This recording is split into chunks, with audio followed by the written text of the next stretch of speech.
that long before Columbus, there were 4 major migrations of blacks to the Americas, different parts of the Americas, for totally different reasons, totally separated from each other by many centuries. But nonetheless, there were these black,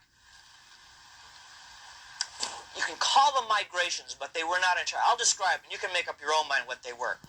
The most recent of these took place about 400 years before Columbus was even born, and it's all outlined in a marvelous book over there. It's called The Golden Trade of the Moors. And it is now known that the West African Kingdom of Mali had huge fleets of merchant vessels, and that these kings, these black kings of West Africa, began sailing across the Atlantic to Mexico as early as 900 AD. Now, why did they do that? They did that for trade, not for conquest or invasion. They did this for trade. Mali was very wealthy in gold. They had lots of minerals. Some of the black kingdoms, they were called the Yoruba or the Benin. They were great workers in bronze. But the trouble with West Africa, and it's still a trouble today, not enough food, famine. Somehow, the black kings of Mali had preserved this tradition of long before, where there was this kingdom across the sea, a totally different one. It was very hard to reach. You needed to have excellent ships and good sailors, and nobody in Europe was doing it at this time. But if you cross that sea, this other kingdom across the Atlantic was very rich in a certain kind of food, which the people over there called maize. We now call corn. And these West African kings launched at least 2 major fleets, trading ventures, that went across the Atlantic 900 AD to about 1600 AD. And they brought over their bronze work, and they taught the Mexican people, the ancient Mexican people, who were then known as the Mayas. The Mayas had built up a great kingdom of their own, but in 900 AD they were in decline. They were really on the outs. Nobody knows exactly why, but their society was in decline. They were losing all their technology. Then these black fleets came across from West Africa, from Mali, and they presented a lot of gold work, bronze work, and in return, they came back with shiploads of corn, maize. Now, we know for sure that this actually happened because very recently, you'll see in the next issue of our magazine, not this issue, the next issue is coming out in about 2 weeks. This is part of the discoveries are happening so fast and furious, it's hard to keep track. They now have found that a certain type of maize or corn, which is growing in West Africa, has been growing there for many centuries, is not native to West Africa. It is a type of corn which comes from Mexico, could have only been brought over by these Mali seafarers over 1,000 years ago. So this is a first concrete proof that they beat Columbus by centuries, and were not just on a voyage of exploration. They were going back and forth, bringing corn back. Now, why do we know about that? Well, this trade stopped abruptly 1600 AD. 1600 AD, the Spanish, the Portuguese were on a real aggressive colonizing campaign, and they took over Africa, and they destroyed a lot of these kingdoms. And with the destruction of these kingdoms went all the knowledge and all the history of these past trades. This is a tremendous lesson for us because, we're so proud of our American civilization. We think it'll go on forever. But when a civilization falls, history tells us it takes almost all memory of it with it. Civilization is really very fragile. And that's why these lessons from the past are very, very important. If we want to preserve our civilization, we have to learn what happened to these others that crashed. So we know for sure between 900 and 1600 AD, long before Columbus was even born, as I say, these blacks were trading, these black kingdoms were trading with Mexico. If I have to refer to my notes, it's because this is new to me as well. There's also traditions in Mexico, ancient Mexico, of these black kings coming. And one of them was called, by the Mayas, if I pronounce this right, Ekchua, which means the black calabash or the black gourd. It referred not only to his black skin color, but also this gourd that he brought over. This gourd has been portrayed in these Maya hieroglyphs. This guy is portrayed. as a West African type of man with robes and everything. And he's holding a gourd in these glyphs. That gourd has actually been identified as a West African type of gourd. So here we're having wonderful proof that there were these contacts between Africa and Mexico, and they actually referred to him by this name. And it shows that the Mayas and these Mali civilizers, these Mali traders, got along really well. It wasn't a conquest. It wasn't one society taking over another. They both had things to offer each other. The Africans had to offer metallurgy and gold, and the Mayas had to offer corn. So there's a wonderful example of, for ourselves too, two totally radically different cultures, separated by a vast ocean, tremendous cultural and racial differences, and yet they still cooperated and got along real well. So it can happen. But these Mali kings, 900 AD, they set out because they had a legend that there had been blacks going long before them. It was only a legend. It was only a myth. And it was on that myth that they chanced and they went across the sea and it worked out for them. But that myth traced all the way back to an even earlier black contact between Africa and America. And I'm talking about now not Mexico, but what we call now the United States. And this relates to this new fabulous discovery that is coming out. About 200 years before Christ, up until right at about the time of Christ, in other words, about 2,000 years ago, there now appears that there were wealthy West African and North African blacks who left Africa on a pilgrimage and came, if you can believe this or not, but there's solid proof for it now, to southern Illinois. Now I'll explain how that happened. In 1982, our time, there was a guy who was going along southern Illinois. He was a cave hunter. And he was, I don't know if you're familiar with southern Illinois at all, on the Ohio River. It's just honeycombed with caves, thousands of caves. They have not all been explored by any means. And he was involved in sport for hunting in caves. It's done all the time. It's rough work. Sometimes these caves are very narrow. He went into, to make a long story short, he went into this cave that no one had ever seen before. And he squeezed through a very narrow entrance, and all of a sudden it turned out into an enormous room. And in this room, he found great sarcophagi, or coffins, coffin lids, made out of stone. The walls are engraved with all kinds of stories, picture stories of men and women in old costumes from the ancient world. And then on the floor, he found stacks of thousands upon thousands of these black rocks that were beautifully engraved with the profiles of people, not Indians, people from other parts of the world. Some of them were white, some of them were Asian, but hundreds are of black people, all in profile. They are made on a type of rock that is found really mostly only in southern Illinois in caves. This rock is like a clay. You pull it out of the ground, and you have like a stylus or a pen, and you can draw on it real fast. You can draw profiles and letters, and then as it dries, it turns into a hard rock. And these rocks are piled up on the floor of this cave. Now, this man's name is Russell Burroughs. He's not an archaeologist. He's just a spelunker. He's a cave enthusiast. He brought these out over time. They're very difficult to bring out because the cave entrance is so narrow.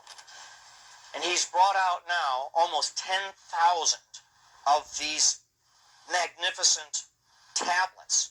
They're very crude looking as rocks are concerned, but the drawings are beautiful. And they show the profiles of black people, some with scarification, which is West African, mostly with not that, some with specifically West African robes, which are still used today. Some will have a man on one side and a woman on the other. Some will be entirely women. It has each one of these 10,000 have a script associated with these pictures. Nobody's been able to translate the script. Well, since 1982, this place has really been contested a lot, but finally some professional archaeologists are involved, some top archaeologists, and they have verified that it is all authentic, and they have dated it now, and there's going to be a lot of information released in the next few weeks and months about this find. Who are these people portrayed in this cave? Not all black, but a lot of them are black. Some of them will show like a black man with a kind of a sailor's cap, and in the background will show like a ship or a fish. It seems as though they're portraying a captain or a sailor of some kind. It's now understood, it's very involved, complex. You'll see the whole story in our magazine in the next few issues. It appears as though around the time of Christ, just before the coming of Christ, in Rome, there were a great many mystery cults. And these mystery cults, they were mystery because they were secret, not because it was a mystery. It was secret. And in order to get into this mystery cult, you had to go through different levels of initiation, like the Freemasons, which are not unrelated to it, believe it or not. There were many mystery cults like this, the cult of Osiris, the cult of Isis, and a lot of other cults we don't know about. And then to get into these cults, we do know you had to pay money, you had to be fairly well off, and the final stage of all these mystery cults, you had to go on a long pilgrimage, a long quest. All that cost money, but you would go on this long quest to a sacred place. And at that final sacred place, you go through an initiation of some kind. And when you went through that initiation, you were finally a member of this mystery cult. And these mystery cults were all the same in that they promised the individual who went through this initiation eternal life. You didn't die. You survived after life. And these levels of initiation showed you how your soul made this progression. All that's been lost, although some of it is survived in Christianity, which is basically the same. That you don't die. If you are a good Christian, you go eternal life with Christ. And some of these ideas apparently were shared in common. Now these blacks apparently, they all look well fed. There are no starving people portrayed in this. And they all are with jewels and everything. So they're well-to-do people. That fits. What the archaeologists now think is that these wealthy people, no matter what their race was, but a lot of them were black, would participate in this mystery cult, would cross the sea and come to a cave, this specific cave in southern Illinois, was the holy place. It was far away, it was hard to get to, it was extremely secret, it was part of the mystery cult, but they knew about it. Apparently the Romans knew about it. This is like a Roman cult that was open to anybody that could afford to go through it. And they went through their final initiation, whatever it was, in this cave, and when they were finished, they had their portraits drawn. It's just like you have your picture taken when you graduated, right? And then in the Catholic Church today, we still have things called votive candles and votive statues. Like you'll go to a church and you light a candle and you leave part of yourself there. Or you have like a statue of the Blessed Virgin or St. Joseph and you leave it there. A little inexpensive statue. The same idea seems to be working here. You would go through this mystery cult, you'd come all the way across the ocean on this great hard quest, all the way to southern Illinois to this strange cave. You go through these rituals, and when you completed them, they would draw your portrait real fast. They put your name on there, and then they would store it in the sacred cave. You didn't take it with you. That's why it's done on kind of crude stone, although the drawings are not crude. The drawings are excellent. And these inscribed tablets were put in this cave because it was like the votive part of you. You left that part of you there. So when you went back to Rome or Africa or wherever it was, part of you was still in this cave. And it is no hoax. It was one time I thought maybe it was a hoax, but now they found over 10,000 of these. They're beautifully done. It's beyond anybody to hoax this stuff. So here's this earlier migration. And because it was part of a mystery cult, it was not well publicized. And so we can kind of excuse historians for saying, well, there were no Romans or blacks or anybody at that time going across the ocean, but there were. The reason they didn't know about it because it was part of this mystery cult.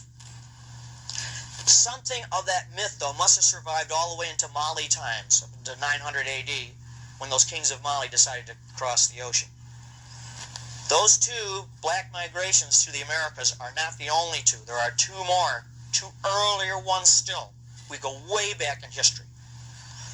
Around 1,000 years before Christ, 3,000 years ago. It's such a long time ago, it's hard to even imagine. There were people called the Phoenicians. These were Canaanite people that are mentioned in the Bible. They were half Semitic and half something else. Who knows what they were? They were very well traveled. They were very great seafarers.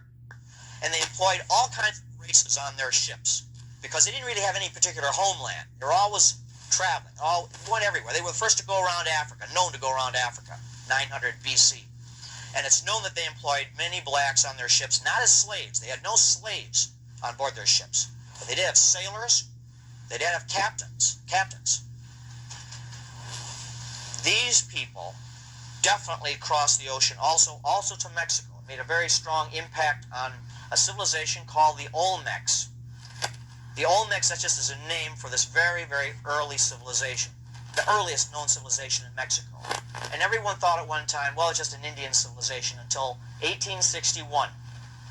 In 1861, a farmer was plowing his field, came across a very strange domed rock, a black rock, and he couldn't dig it out. The more he dug down, the bigger this rock got, until he dug the entire thing away. It took him weeks to dig it away.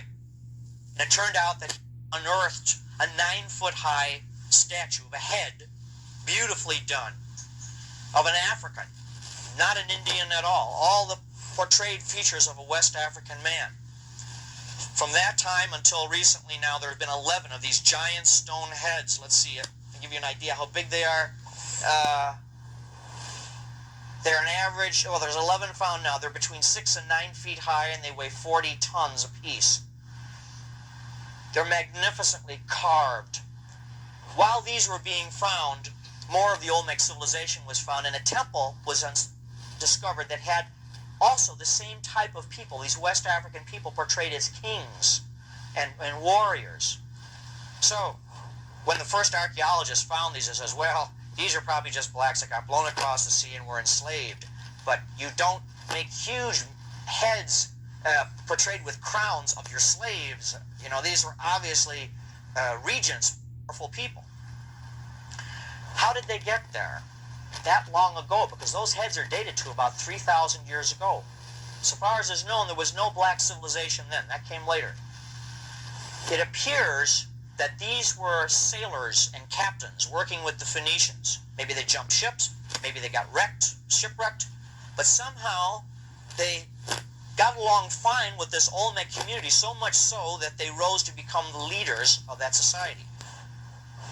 One of the other new things that have been found is that the heads, the black heads of these great Olmec kings, wear a strange kind of headgear. It comes down halfway by the ears and circles the entire crown of the head. There's nothing like that anyplace else, until they starting to find now, these old leather crowns that were studded with gold and brass that were used by the early kings of Mali. So only 2 places in the world do the same strange type of crown, amongst the Olmecs in Mexico and West Africa. So here again, there's this parallel. They talk about, our ancestors coming over on the Mayflower. This beats them by thousands of years. There has been another stupendous discovery. I mean, they're coming so thick and fast, probably because our technology is expanding, as you know. And as our technology expands, we're able to find out more faster. Over in Japan, and this relates to what we're talking about, was found an underwater city, the first ever found. It's right off the coast of southern Japan, by Okinawa, where the Great Battle was fought in World War II. And this underwater city extends for 311 miles on the bottom of the ocean floor. The deepest one is 100 feet, deepest building is 100 feet. The others are 20 and 40 feet. And they show streets and boulevards. They show pyramids. I've got photographs I'll show you tonight. These photographs have not well been publicized, but they will be. Great plazas, huge steps, all underwater. Now, this place is probably related to another old legend, and that is of the lost civilization of Mu. Mu was supposed to be a Pacific Island civilization that sank long ago, but before it sank, and while it was sinking, it was not a fast or catastrophic end for the most part. The oceans rose when the ice melted in the glaciers that covered all of this area, at one time. 10,000 years ago, they began to melt very rapidly, and when they melted, they flowed into the oceans of the world, and they raised the ocean level by about 100 feet. So this civilization goes back maybe 10,000 years. Hard to believe, but the evidence seems to suggest that the city at the bottom of the sea goes back that far. The reason I mention that is because all of the traditions of Mu And all of the research that has been done into it show there were three races of people on Mu. There was a Caucasian people. I'm going to use these terms, by the way, scientifically, not sociologically.